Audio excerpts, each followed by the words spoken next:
Micro management అంటే ప్రతి చిన్నది వాళ్ళే చేయాలి, ప్రతి చిన్న పని వాళ్ళే కంట్రోల్ చేయాలి, ప్రతిదీ వాళ్ళే మేనేజ్ చేయాలి.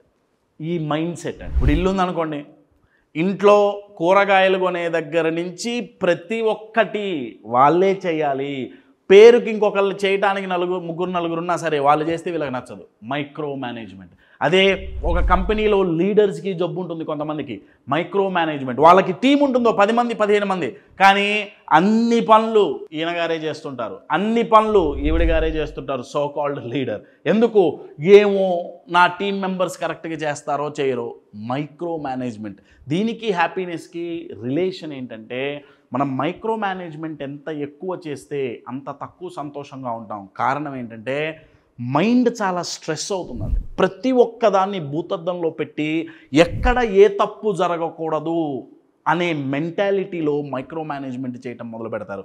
అది ఇంప్రాక్టికల్. ఏదో ఒక టైంలో ఏదో ఒక తప్పు జరగకుండా ఉండదు. సో ఎవరైతే మైక్రో మేనేజ్మెంట్ చేస్తుంటారో వాళ్ళు సంతోషంగా ఉండరండి.